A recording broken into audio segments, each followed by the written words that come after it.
merci pour l'introduction. J'aimerais commencer cet échange autour du duo manager RH autour de deux chiffres importants. En effet, 70%, c'est d'après la conclusion d'une étude Gallup, le poids du manager dans la fidélisation des collaborateurs. Ce chiffre montre en effet l'importance de ce fameux duo, finalement. Il se complète. 46% des interrogés d'une autre étude, des interrogés RH, de culture RH, nous montrent que la fidélisation des talents passe avant tout par l'écoute des managers. Donc on voit ici en fait que ce fameux duo est essentiel. Parfois, il est évident dans certaines sociétés. Parfois, la frontière est très fine. L'idée aujourd'hui, c'est d'aborder ces sujets et j'ai le plaisir d'en discuter avec Jessica, Émilie et Claire. Je vais directement commencer en posant une question à Jessica. Pour toi, qu'est-ce qui te vient à l'esprit quand on parle de ce fameux duo RH manager ? Alors, pour moi, ce qui me vient à l'esprit, c'est la définition de la responsabilité des sujets entre RH et manager, comment on se répartit les différents sujets. Les RH, pour moi, c'est avant tout les sujets régaliens, donc rester vraiment sur ce qui nous appartient à nous, tout ce qui est compliance, tout ce qui est administration du personnel, tout ce qui est outillage aussi. Et sur les autres aspects du cycle de vie de l'employé, c'est le manager qui est en responsabilité. Et nous, notre rôle, c'est de les accompagner, de les outiller, mais pas de faire à leur place. C'est vraiment très important de définir ça. Merci Jessica. Émilie, j'ai envie de me tourner vers toi. Parce qu'il me semble de ton côté, tu as eu différentes répartitions autour de justement du recrutement dans tes différentes expériences. Est-ce que tu peux nous en dire un peu plus ? Oui, alors en matière de recrutement, moi j'ai connu plusieurs entreprises et plusieurs secteurs différents. On a parfois des entreprises où le recrutement va être vraiment opéré par les ressources humaines de bout en bout et les managers vont être assez exclus du process. De l'autre côté, on a aussi des entreprises où c'est l'inverse, où les RH vont apprendre que quelqu'un va intégrer la société la semaine prochaine. Et c'est vrai que nous, chez LIF, on a une vision qui est beaucoup plus dans la complémentarité. On va même faire le premier entretien ensemble avec le manager de manière à pouvoir se concentrer chacun sur notre cœur de métier finalement. Le manager va pouvoir évaluer la partie savoir-faire, la technique, et je vais pouvoir me concentrer exclusivement sur le savoir-être. Et on va en plus pouvoir débriefer à la sortie, donc c'est hyper intéressant. Super, ça me parle beaucoup parce que chez Talent, on fonctionne de la même façon. D'ailleurs, on a un outil qui s'appelle Recruity qui justement axe le recrutement autour de la collaboration manager et RH. L'objectif, c'est finalement de trouver le meilleur talent. À travers cette collaboration, c'est pas que les RH, c'est pas que les managers, c'est une union des deux finalement pour trouver les meilleurs talents. Et du coup, Claire, j'ai une question pour toi. Du coup, en tant que manager, parce qu'on a beaucoup parlé avec les RH, qu'est-ce que représente pour toi cette fameuse collaboration avec les RH ? Et est-ce que tu vois une différence avec ce que tu as pu connaître avant de chez LIF, en l'occurrence ? Alors bonjour à tous et merci. Oui, moi j'ai avant d'intégrer donc la fintech LIF, qui est une fintech de 70 personnes, j'ai travaillé pendant 12 ans au sein d'un grand groupe international dans les secteurs financiers. Donc je peux comparer la relation RH manager dans les grands groupes internationaux et dans les plus petites structures. Si je me prête rapidement au jeu des plus et des moins, dans les grands groupes internationaux, on peut, et j'imagine que parmi vous, il y en a beaucoup qui vivent ça au quotidien, on a des équipes RH qui sont très structurées, donc on a des process, des politiques RH très cadrées, on va avoir des calendriers, des outils très précis, des managers qui sont très formés aussi. Et dans les points plus négatifs, on va dire, c'est que on peut souvent se retrouver avec les managers d'un côté et les RH de l'autre. Des RH qui déploient une politique et des managers qui ont la charge de la mettre en place sur le terrain et d'en assumer les conséquences, alors même qu'ils n'ont pas forcément été concertés pour la mise en place. Donc on se retrouve parfois avec le sentiment qu'on joue les uns contre les autres, ou en tout cas pas les uns avec les autres. Et ce que j'ai pu comparer, enfin ce que je vis aujourd'hui chez LIF avec donc Émilie notamment, c'est donc sur les aspects positifs, c'est une plus grande liberté pour participer à la création de la politique RH, un espace de proposition, un lieu pour vraiment apporter l'expérience terrain de façon complémentaire à celle du manager, du RH, pardon. Les points, on va dire, plus négatif, c'est que encore faut-il que les managers s'en saisissent. Encore faut-il qu'ils aient conscience qu'ils ont ce rôle-là et qu'ils ont un rôle à jouer dans la définition des politiques RH ou en tout cas dans le témoignage auprès des équipes RH. Et c'est ça qu'on a essayé de mettre en place toutes les deux. Alors, ça a commencé par la marque employeur du fait de nos fonctions respectives, communication et RH. Donc, on s'est retrouvés là-dessus. Et en fait, très vite, ça a évolué vers une vraie collaboration RH-manager pour proposer énormément de choses, pour former les managers en formation continue, pour faire évoluer la politique RSE. Enfin, voilà, ça a vraiment dépassé le stade des fonctions RH et communication pour être un vrai partenariat manager-RH. J'ai l'impression que c'est finalement vraiment ancré dans vos valeurs d'entreprise, cette logique de co-création chez Leaf. J'aimerais comprendre aussi comment ça s'articule concrètement. Peut-être que je me tourne vers Émilie pour cette question. Oui, alors on a une de nos valeurs qui est la co-création, puisqu'on est né nous-mêmes chez Leaf de la co-création entre deux banques, BNP Paribas et Crédit Mutuel CIC. Donc ça fait vraiment partie de notre ADN et ça vit très instinctivement au quotidien. Alors, on vient de le voir là dans le duo manager RH, mais de manière très globale, en fait, on le retrouve dans notre façon de voir le business, on le retrouve dans toutes nos interactions au quotidien. C'est une valeur qui est très, très ancrée, celle-ci. Et du coup, je me tourne plutôt vers toi maintenant, Jessica. Pourquoi cette collaboration, pour toi, entre manager et RH est primordiale, et peut-être encore plus dans ces derniers temps ? La collaboration, elle est primordiale parce que notre rôle, c'est de faire grandir les managers. Les managers, en fait, à tout moment de développement de l'entreprise, leur rôle, c'est d'être les piliers de la bonne exécution de la stratégie de l'entreprise. Et nous, on va les alimenter, on va les aider à faire ça. Parfois, dans mon écosystème plutôt startup, scale-up, c'est souvent des managers pour la première fois. Donc, on a besoin de les accompagner beaucoup, de les alimenter, notamment en ce moment, la question de l'engagement des salariés, c'est quelque chose qui préoccupe beaucoup les entreprises. Et donc, notre rôle, c'est de leur donner des tendances, leur donner des chiffres, leur donner aussi des conseils sur comment traiter ces sujets pour qu'eux puissent être solides face à leurs équipes. Finalement, vous vous appuyez les uns sur les autres. Et là, vu qu'on est dans un salon, on parle de HR Technologies et Learning Technologies. J'aimerais avoir votre vision et peut-être ta vision à toi, Jessica, sur la place des outils finalement entre le RH, le manager. Où se trouve l'outil dans tout ça ? Alors, l'outil, c'est le gain de temps pour moi. Il y a aujourd'hui énormément d'outils effectivement qui existent. Je pense à l'exemple du recrutement, notamment, qui pour moi est un sujet qui souvent est dévolu au RH sur certains aspects. Il y a des tas de choses aujourd'hui qui peuvent être automatisées, qui peuvent être confiées à des outils. La planification d'entretien, c'est un truc au tout début de ma carrière. On me demandait encore de faire de la planification d'entretien. Ça existe encore, on demande encore au RH de le faire parfois. Alors que des outils comme un Recruity, comme d'autres, intègrent cette fonctionnalité-là. Le manager a la main sur son calendrier. Il envoie le lien vers son calendrier à un candidat qui peut ensuite planifier son entretien tout seul. Il n'y a absolument pas besoin d'intervention RH là-dessus. Et ce qui fait que le temps RH, il est économisé pour faire ce conseil. Ces relations humaines, en fait, qui ne peuvent pas être remplacées par la machine, pour le coup.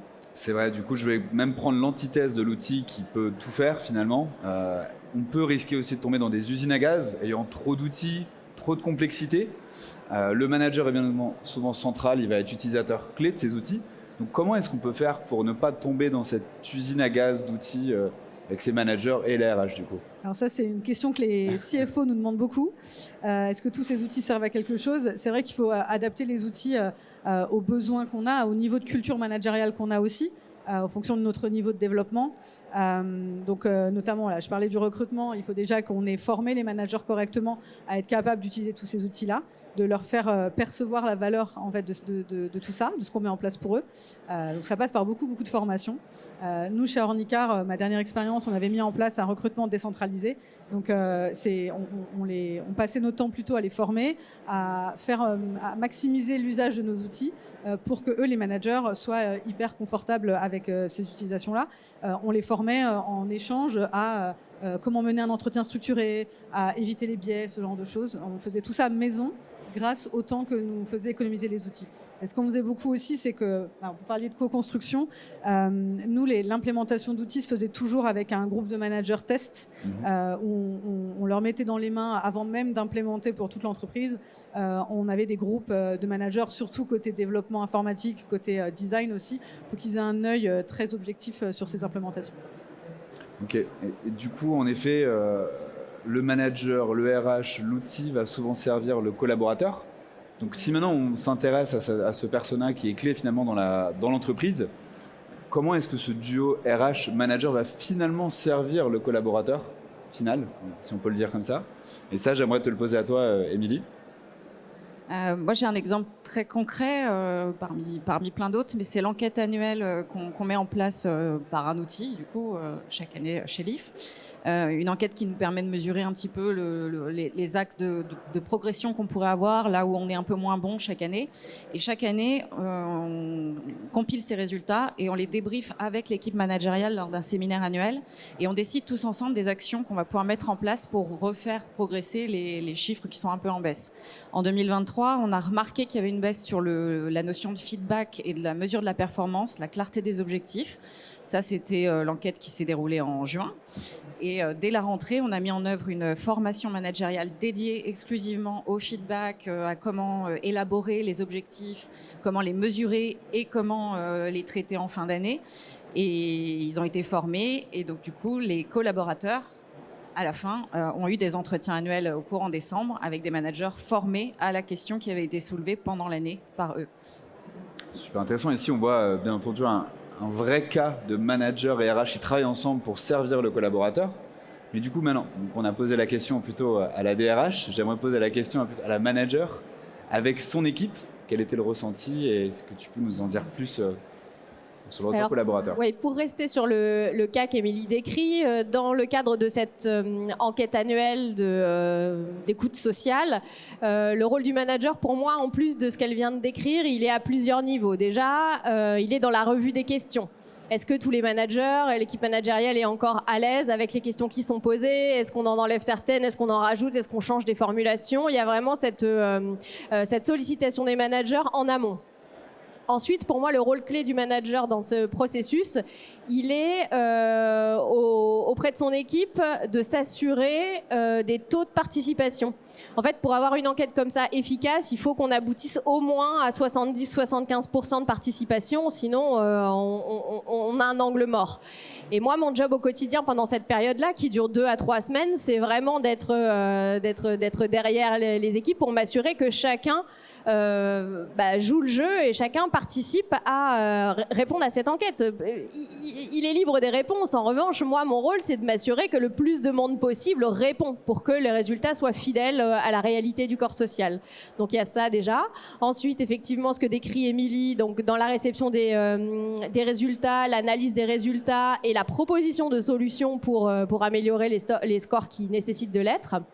Et suite à ça, le dernier point que je ramène avec moi en équipe, c'est donc le débrief précis des résultats au sein des réunions d'équipe. Et surtout, en fait, lors des réunions d'équipe, quand je présente les résultats de cette enquête globale, en fait, je vais les chercher plus en détail sur les points, soit qui se dégradent, soit dont on n'est pas satisfait. Et je leur dis, mais voilà les résultats globaux de l'entreprise. Et vous, individuellement, qu'est-ce que vous en pensez? On a ce point-là sur le feedback. Et vous, qu'est-ce qui vous manque dans le feedback? Comment est-ce que vous l'ajusteriez? De quoi vous avez besoin? Et en fait, ce matériau que je vais récupérer, qui est un matériau qualitatif, il vient compléter et éclairer les résultats quantitatifs obtenus par l'enquête au global. Donc pour moi, voilà, le rôle du manager complémentaire à celui des RH dans ce cadre-là, il est celui-là et il est tout au long du processus. On peut sentir que tu es une manager très investi du coup pour tes équipes. Et j'aimerais savoir, est-ce que toi, tu te sens finalement responsable de la fidélisation de tes talents, de tes équipes? Parce que c'est plutôt les RH qui sont en charge de ce pan-là, parce qu'on dit souvent que le manager, c'est souvent le premier RH finalement, le premier rempart. Oui, alors, moi je suis persuadée de ça. Si on met de côté, on va dire, les aspects très critiques que sont le contrat de travail, la REM et les aspects télétravail & co, pour moi, le manager est responsable de la fidélisation de ses équipes. En préparant un peu cette table ronde, je suis tombée sur un article de l'ADN hier, je ne sais pas si vous l'avez vu. C'est marrant, c'était exactement sur cette thématique-là. Il se faisait écho d'un sondage qui s'appelle « La santé mentale au travail, les managers et l'argent ». Et dans cet article et dans cette enquête, les résultats qui ressortaient étaient que, d'après les salariés interrogés, les managers avaient un impact équivalent, voire plus important, sur leur santé mentale que les médecins, que les thérapeutes ou même que les conjoints. C'est vraiment la personne qu'ils mettaient en numéro 1 de la responsabilité de leur santé mentale. Alors bon, j'imagine qu'ils se sentent aussi responsables de leur santé mentale, mais en tout cas, à partir du moment où on doit pointer quelqu'un d'autre, c'est le manager qui est pointé immédiatement. Et moi, j'en suis persuadée, que ça commence par les entretiens d'embauche et ça se termine au quotidien. C'est la personne avec qui on échange le plus. C'est la personne qui fait que la charge de travail est maîtrisée ou pas, qu'on a le sentiment d'avoir un cap, qu'on a le sentiment d'être écouté. Donc oui, je vois pas comment on peut, nous, managers, déléguer cette responsabilité à un service RH au-delà des quelques aspects qu'on a abordés au tout début. Merci pour ces informations toutes fraîches. En effet, si c'est un impact en plus sur la santé mentale, le manager est en effet central aussi. Après, il y a beaucoup de théories, mais moi j'aimerais aussi que les gens ici partent avec des conseils. Donc, quels seraient vos conseils pour créer une bonne collaboration du coup entre manager et RH, et peut-être quelques rituels à mettre en place en particulier? Là, je me tourne plutôt du coup vers Émilie. Oui, alors nous, on a la chance d'être une équipe à taille humaine, donc ça facilite forcément nos échanges au quotidien avec la ligne managériale. Ceci dit, il faut faire vivre quand même ce truc-là. Et nous, on a plusieurs moments d'échange, plusieurs temps d'échange. On va avoir le fameux séminaire annuel sur lequel on va vraiment travailler en profondeur des problématiques RH. Moi, je vais rencontrer aussi individuellement chaque manager 1 à 2 fois dans l'année pour parler exclusivement de l'équipe sur les aspects RH. On va avoir en général au moins une formation sur l'année sur une thématique managériale, et on monte des workshops sur différents sujets qui vont être d'actualité. On a fait un workshop il y a 2 ans sur la refonte de nos trames d'entretien annuelles. L'année dernière, on en a fait un sur la diversité et l'inclusion, la non-discrimination. Donc ça touchait au quotidien de leur travail, mais au recrutement aussi, du coup. Donc voilà, je pense qu'il y a des rituels comme ça à mettre en place de toutes sortes, des choses très obligations juridiques quelque part, et puis d'autres beaucoup plus informelles qui permettent de faire vivre ce collectif-là. Souvent, le manager est aussi très occupé, il n'a pas toujours le temps, il ne comprend pas toujours les impacts. Donc, c'est vraiment un enjeu pour lui d'adhérer à votre politique RH et au suivi des collaborateurs. Du coup, j'aimerais aussi voir comment vous faites en sorte que ce manager co-gère un peu les tâches des ressources humaines, comment vous l'impliquez dedans, qu'il comprenne que c'est un travail de long terme et pas juste une perte de temps, une tâche rapide à faire pour son collaborateur. Alors, même chose, on a quand même la chance chez Liv d'avoir une équipe managériale qui est junior, donc du coup très demandeuse quand même d'être formée et informée sur toutes ces thématiques-là. Je pense qu'on a aussi cette culture de la co-création qui est tellement ancrée que quelque part c'est pareil, c'est instinctif et ça vit assez naturellement. Je pense qu'on se rend compte assez rapidement à quel point ça a une utilité de co-créer ensemble des choses, et dans les faits, du coup, ça continue à se dérouler assez naturellement. Oui, si je peux compléter, il y a beaucoup de choses qui se jouent au moment du recrutement du manager, que ce soit un recrutement externe ou alors au moment de promouvoir quelqu'un au poste de manager. D'ailleurs, est-ce qu'on devrait dire promouvoir quelqu'un au poste de manager? Je crois qu'on est en train de sortir un petit peu du dogme du management comme une promotion, et c'est une bonne chose à mon avis, puisque très clairement, on en parle souvent, et je pense que ça c'est un des points sur lesquels Émilie a beaucoup sensibilisé notamment notre équipe de direction, c'est sur les profils qu'on promeut en tant que manager ou qu'on recrute en tant que manager. Et si on n'est pas clair avec eux dès le départ sur ce qu'on attend d'eux, le niveau de temps et d'engagement qu'on souhaite qu'ils mettent dans cette fonction-là, en plus de leur fonction opérationnelle, Voilà. Si on est clair avec eux dès le départ, qu'on choisit des profils de gens qui ont cette fibre et qui sont d'accord pour y passer du temps, la suite se passe mieux. Ok, merci pour tous ces conseils. Est-ce que vous auriez peut-être 2-3 levées vraiment actionnables? Là, je m'adresse à Claire peut-être, Jessica ou Émilie, bien entendu, qu'on pourrait partager avec notre public aujourd'hui. Je peux rebondir sur ce que disait Claire justement sur le besoin de définir les attentes. En fait, un des projets sur lesquels on avait travaillé chez Ornicar et qui a été vraiment super impactant, c'était de travailler sur les principes de management, donc les règles du management. On avait appelé ça le Manager Playbook, mais ça peut s'appeler autrement, bien entendu, en fonction des entreprises. Et ça avait été un document vraiment fondamental pour évaluer nos candidats en interne aussi. Alors je suis complètement de l'école, Émilie, sur le management, c'est pas un cadeau et c'est pas une promotion qui est due à l'ancienneté ou parce qu'on est le meilleur techniquement d'une équipe.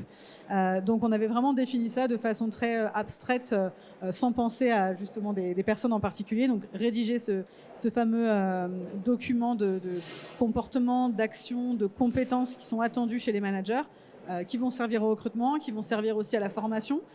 Donc chez nous, est-ce qu'on a besoin que les managers donnent du feedback, avec quelle régularité, avec quels outils aussi. Donc on était très fan de la candeur radicale, mais il fallait les former pour ça. Une fois qu'on a défini ces principes-là, ça va nous aider à dire comment on va investir aussi en formation. Est-ce qu'on va faire des choses en interne, en externe, et on va pouvoir donner ce type de document à nos formateurs pour qu'ils fassent quelque chose de tout à fait adapté à notre entreprise et à notre niveau de maturité. Ce qui m'intéresse, c'est aussi de voir comment est-ce que tu arrives à le suivre en continu, à l'évaluer. Parce qu'une fois qu'on a mis en place les formations, on veut regarder des résultats. Est-ce qu'ils sont probants? Non. C'est clairement un document évolutif. Il ne faut pas avoir peur de faire des versions. Et on faisait un petit peu aussi comme chez Leaf, où on faisait un programme managérial sur l'année. Donc on avait au moins une conférence par trimestre sur des sujets clés. Donc notamment le feedback, c'était vraiment le truc qui était le plus sollicité, le plus demandé par nos managers. Tout ce qui était biais cognitif aussi.